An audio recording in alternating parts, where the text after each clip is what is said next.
narito na naman tayo para sa isang napaka-sweet at nakakakilig na love story nila Kalingap Edu at Ate Viancy. Tulad mo ay aking makilala.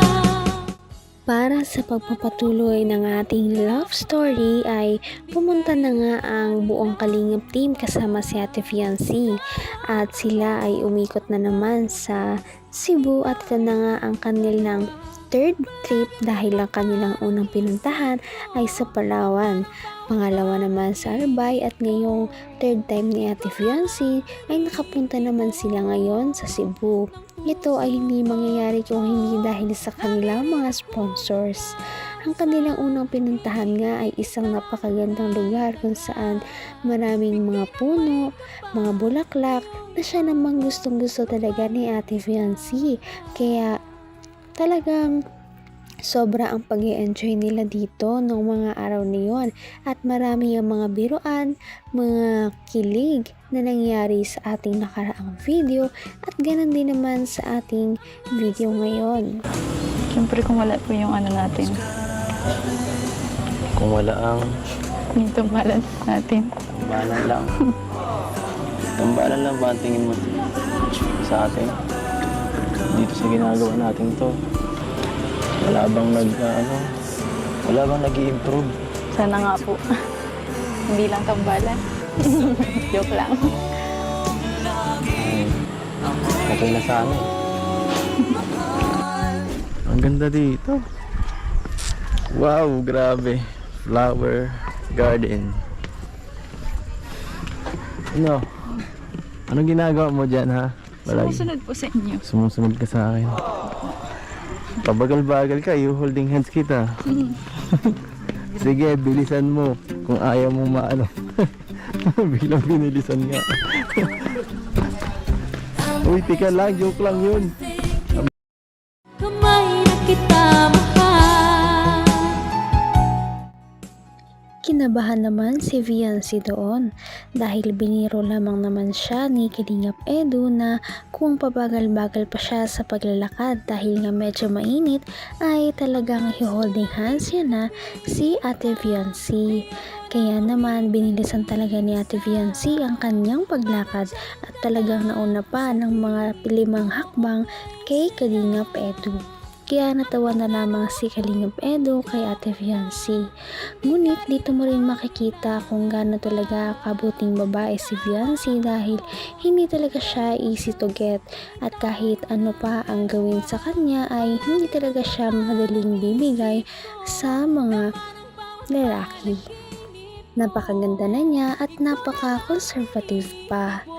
Pagkatapos naman ito ay in-enjoy na lamang nila kung ano ang kanilang mga nakikita doon. Ano pa kaya magandang ano sa'yo? Ang ganda dito.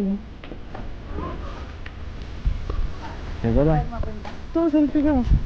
Ang ganda oh. Sige, bagay ka dyan. Okay. Mahilig ka sa bulaklak. Medyo. Flowers for you. Kaya ko pong kumita sa nalang. Hoy, bawal. Pwede. Ikaw pwede lang naman ko. Dito ka oh. Upo ka muna. Upo muna kita. Ang init eh. Hi guys. Ang sarap. Sarap dito upo. Ito pala ang piling pag may girlfriend. Bakit? Hindi ko pa alam na. Hindi mo alam yun? Bakit? Joke lang. Ano ba? Mag-ano lang tayo dito. Nag-chill. Kasi mainit. Wala kasing... Hindi ko naman akalain na hindi ko rin inaasahan. Grabe at napakarami talaga ng napatawa ni Kalingap Edu dahil nagbiro na naman siya kay Ate Viancy at bumanat. Sabi niya na ganito pala ang feeling ng my girlfriend. Kaya nagulat si Ate Viancy at natawa sa kanyang mga sinasabi. Sa kabilang banda ay na-enjoy talaga ni Viancy ang view doon dahil nga napakamahilig ni Ate Viancy sa mga bulaklak. Sakto pa na doon sila pumunta at yun ang kanilang unang destination, ang Sirao Garden. Kaya naman masyado silang nag-enjoy doon, pati ang ibang Kalingap team dahil napaka-fresh talaga ng hangin doon at talagang napaka-unforgettable ng mga makikita mo doon. Lalong-lalo na may mga iba pang mga pwedeng site na pagpicturean at yan na nga ang ginawa ng dalawa. Walay. Walay. Grabe, ang ganda dun. No? Tingnan mo sila, oh. Masaya nilang pamilya. Ano yan, balang araw. Ano rin. Tara. Tara ba? Ha? Una na po. Daan lang, no? Kaya mo? Una na. Una siya na. Sige na po. Okay na. Baka mas mahulog pa tayo pag naghahawak.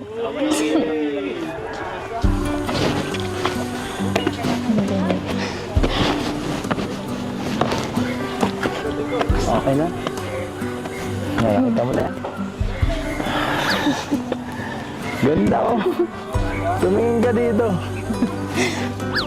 Tingnan mo. Teka lang. Hoy, dito.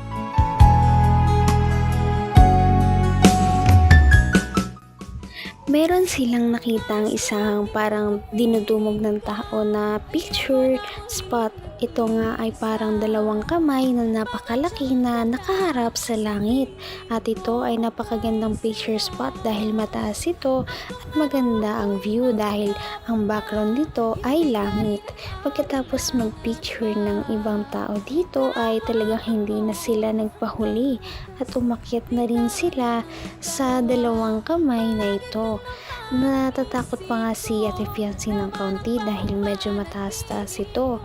At sabi naman ni Kalingap Edu na hawakan niya lamang ang kamay ni Kalingap Edu at siya ay magiging safe. Sabi naman ni Ate Fiancé na baka lalo lang daw silang mahulog. Ngunit talagang sa huli ay nagtiwala pa rin siya kay Kalingap Edu na siya ay lalayan nito at hindi pa babayaan. Okay. Baka mas mahulog pa tayo pag naghahawak.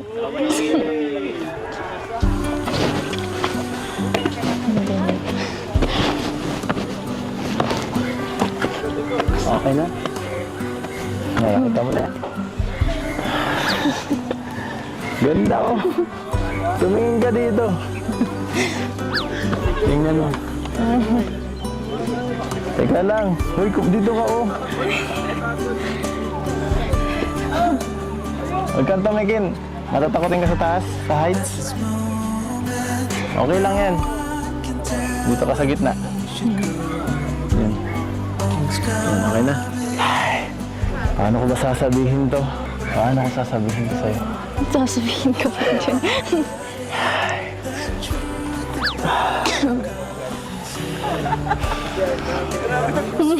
Ano dyan? Ang hirap. Hindi ka rin nag-alilangan pa.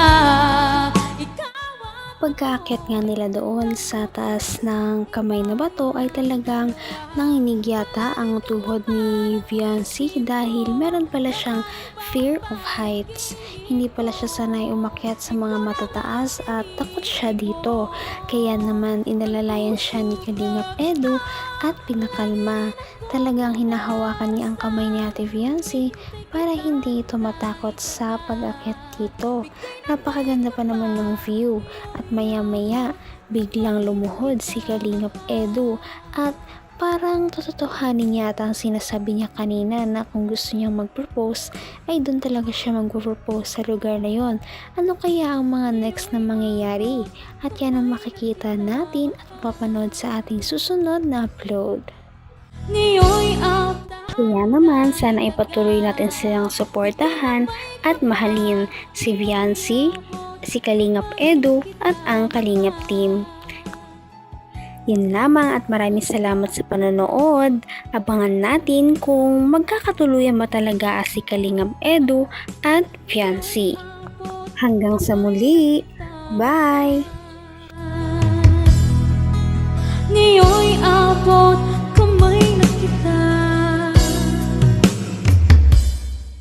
Mahal